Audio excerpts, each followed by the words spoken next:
ನಮಸ್ಕಾರ. ಕಳೆದ 15ನೇ ತಾರೀಕು ಶಿಡ್ಲಘಟ್ಟ ಗ್ರಾಮದಲ್ಲಿ ಇರ್ತಕ್ಕಂಥ ಒಬ್ಬ ಕಾಂಗ್ರೆಸ್ ಪುಡಾರಿ ರಾಜೀವ್ ಗೌಡ ಅವನು ಇರ್ತಕ್ಕಂಥ ಸರ್ಕಾರಿ ಅಧಿಕಾರಿ ಪೌರಾಯುಕ್ತ ಆದಂಥ ಅಮೃತಾ ಗೌಡ ಅವ್ರನ್ನ ಅವಾಚ್ಯ ಶಬ್ದಗಳಿಂದ ನಿಂದಿಸಿ, ಅವರ ಜೊತೆ ಅಲ್ಲಿ ಕೆಲಸ ಮಾಡ್ತಕ್ಕಂಥ ಪೌರ ಕಾರ್ಮಿಕರಿಗೂ ಅವಾಚ್ಯ ಶಬ್ದಗಳಿಂದ ನಿಂದಿಸಿ ಅವರಿಗೆ ಹೀನಾಯವಾಗಿ ಮಾತಾಡಿದ್ದಾನೆ. ಅವನು ಮೇಲೆ ಎಫ್ ಐ ಆರ್ ಆಗಿದೆ. ಆದರೂ ಇರ್ತಕ್ಕಂಥ ಪೊಲೀಸ್ ಇಲಾಖೆ ಅವನು ಅರೆಸ್ಟ್ ಮಾಡ್ತಾ ಇಲ್ಲ.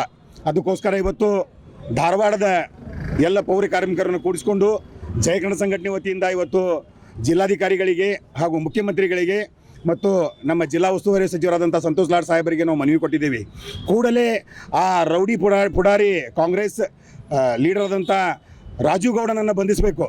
ಯಾಕಂದ್ರೆ ಅವ ರಾಜೀವ್ ಗೌಡ ಅಲ್ಲ, ಆ್ಯಕ್ಚುಲಿ ಅವನ ಹೆಸರು ರಾಜಣ್ಣ ಅಂತ ಹೇಳಿ ಈಗ ಕೆಲವೊಂದು ಮೀಡಿಯಾದಾಗ ಬರ್ತಾ ಇದೆ. ಎಷ್ಟೋ ಮಂದಿಗೂ ಲ್ಯಾಂಡ್ ಮಾಫಿಯಾ ಮಾಡಿ, ಎಷ್ಟೋ ಮಂದಿ ಮೇಲೆ ಕೇಸನ್ನು ಮಾಡಿ ಅವ ಆಸ್ತಿನ ಕಬಳಿಸ್ಕೊಂಡ ವ್ಯಕ್ತಿನ ಇವರು ಈ ರೀತಿ ಬಿಂದಾಸಾಗಿ ಬಿಟ್ಟು ಪೌರ ಕಾರ್ಯಕ್ರಮ ಮೇಲೆ ಅವಂಗೆ ಇದೇ ರೀತಿ ಭಾಷೆ ಬೈಗಳನ್ನು ಭಯ ಹಚ್ಚಿದ್ದಾನೆ. ಅದಕ್ಕೋಸ್ಕರ ಸರ್ಕಾರ ಅವನ್ನ ಬೇಗ ಅರೆಸ್ಟ್ ಮಾಡ್ಬೇಕಂತ ಕೇಳ್ಕೊತಾ ಇದ್ದೀವಿ. ಸುಧೀರ್ ಮುದೋಳ್, ಜಯಕರ್ಣ ಸಂಘಟನೆ, ಧಾರವಾಡ ಜಿಲ್ಲಾಧ್ಯಕ್ಷ. ಚಿಕ್ಕಬಳ್ಳಾಪುರ ಜಿಲ್ಲೆ ಶಿಡ್ಲಘಟ್ಟ ನಗರಸಭೆ ಪೌರಾಯುಕ್ತರಾದಂಥ ಅಮೃತಾ ಗೌಡ ಅವರಿಗೆ ಬ್ಯಾನರ್ ವಿಚಾರಕ್ಕೆ ಸಂಬಂಧಪಟ್ಟಂತೆ ಅಲ್ಲಿನ ಕಾಂಗ್ರೆಸ್ ಡಿಪ್ಯೂಟೆಡ್ ಕಾಂಗ್ರೆಸ್ ಮುಖಂಡ ರಾಜೀವ್ ಗೌಡ ಅಶ್ಲೀಲ ಶಬ್ದಗಳಿಂದ, ಅವಾಚ್ಯ ಶಬ್ದಗಳಿಂದ ನಿಂದಿಸಿ ಕೊಲೆ ಬೆದರಿಕೆಯನ್ನು ಹಾಕಿದ್ದಾನೆ. ಇದು ಏನು ಸರ್ಕಾರಿ ನೌಕರರು ಆತ್ಮಸ್ಥೈರ್ಯದಿಂದ ಕಾರ್ಯನಿರ್ವಹಿಸುವಲ್ಲಿ ಇದು ಏನಾಗುತ್ತಂದರೆ ಭಯ ಭೀತಿ ಉಂಟು ಮಾಡುವಂಥ ಒಂದು ಕೆಲಸ ಆಗ್ತಾಯಿದೆ.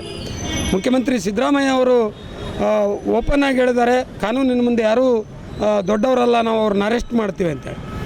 ಇಲ್ಲಿ ಕಾಂಗ್ರೆಸ್ ಪಕ್ಷದ ಕೆಲವು ಸಚಿವ ಮಹಾಶಯರುಗಳು ಅವ ರಾಜೀವ್ ಗೌಡ ಅಂತವಲ್ಲ, ಒಳ್ಳೆ ಸ್ವಭಾವದವ, ಒಳ್ಳೆ ಮನುಷ್ಯ, ಹಂಗಿಂಗೆ ಅಂತೇಳಿ ಸಮರ್ಥನೆ ಮಾಡ್ಕೊಳ್ಳುವಂಥ ಕೆಲಸವನ್ನು ಮಾಡ್ತಾಯಿದ್ದಾರೆ. ಪೌರ ಕಾರ್ಮಿಕರು, ಪೌರಾಯುಕ್ತರು ಏನು ಅವರಿಗೆ ಅಶ್ಲೀಲ ಶಬ್ದಗಳನ್ನು ನಿಂದಿಸ್ತಾನೆ, ಅದು ವಿಡಿಯೋ ಎಲ್ಲ ವೈರಲ್ ಆಗಿದೆ. ಅದ್ರ ಜೊತೆಗೆ ಮುಖ್ಯಮಂತ್ರಿಯವರ ತವರು ಕ್ಷೇತ್ರ ವರ್ಣದಲ್ಲಿ ಒಬ್ಬ ರಾಜಕೀಯ ಪುಡಾರಿ ಅಲ್ಲಿನ ಭವ್ಯ ಎಂಬ ಮಹಿಳಾ ಅಧಿಕಾರಿಗೆ ಕೊಲೆ ಬೆದರಿಕೆ ಹಾಕಿ, ಜೀವ ಬೆದರಿಕೆ ಹಾಕಿ ಅಶ್ಲೀಲ ಪದಗಳಿಂದ ನಿಂದಿಸ್ತಾನೆ. ಎಲ್ಲಿ ಬಂದಿದೆ ಈ ವ್ಯವಸ್ಥೆ? ಯಾಕೆ ನಾವು ಸರ್ಕಾರಿ ಅಧಿಕಾರಿಗಳನ್ನು ನೈತಿಕ ಸ್ಥೈರ್ಯವನ್ನು ಕುಂದಿಸುವಂಥ ಕೆಲಸವನ್ನು ಪುಡಾರಿಗಳು ಮಾಡ್ತಾಯಿದ್ದಾರೆ? ಇವ್ರನ್ನೆಲ್ಲ ರಕ್ಷಣೆ ಮಾಡೋದಕ್ಕೆ ಸರ್ಕಾರ ಯಾಕೆ ಕಂಕಣಬದ್ಧವಾಗಿ ನಿಂತಿದೆ? ನಾವು ಯಾವುದೇ ಕಾರಣಕ್ಕೂ ಸರ್ಕಾರಿ ಅಧಿಕಾರಿಗಳ ನೈತಿಕ ಸ್ಥೈರ್ಯವನ್ನು ಕುಸಿಯೋದಕ್ಕೆ ಬಿಡೋದಿಲ್ಲ. ಅವ್ರ ಜೊತೆಗೆ ನಾವಿದ್ದೀವಿ, ಪೌರ ಕಾರ್ಮಿಕರ ಜೊತೆಗಿದ್ದೀವಿ, ಪೌರಾಯುಕ್ತರ ಜೊತೆಗಿದ್ದೇವೆ ಮತ್ತು ಎಲ್ಲ ಸರ್ಕಾರಿ ಅಧಿಕಾರಿಗಳ ಜೊತೆಗೆ ನಾವು ಇರ್ತೀವಿ, ಹೋರಾಟ ಮಾಡ್ತೀವಿ. ಅವ್ರಿಗೇನಾದರೂ ರಾಜಕೀಯ ಪುಡಾರಿಗಳ ತೊಂದರೆ ಕೊಟ್ಟರೆ ನಾವು ಯಾವುದೇ ಕಾರಣಕ್ಕೂ ಅವ್ರನ್ನ ಕ್ಷಮಿಸಂಗಿಲ್ಲ. ಅವ್ರು ಎಲ್ಲಿ ಬಂದರೂ ಅವ್ರನ್ನ ಘೇರಾವ್ ಮಾಡಿ ನಾವು ಪ್ರತಿಭಟನೆ ಮಾಡ್ತೀವಿ ಅಂತೇಳಿ ಈ ಸಂದರ್ಭದಲ್ಲಿ ಹೇಳೋದಕ್ಕೆ ಇಷ್ಟಪಡ್ತಾಯಿದ್ವಿ. ಲಕ್ಷ್ಮಣ್ ದೊಡ್ಡಮನಿ, ಮುಖಂಡರು.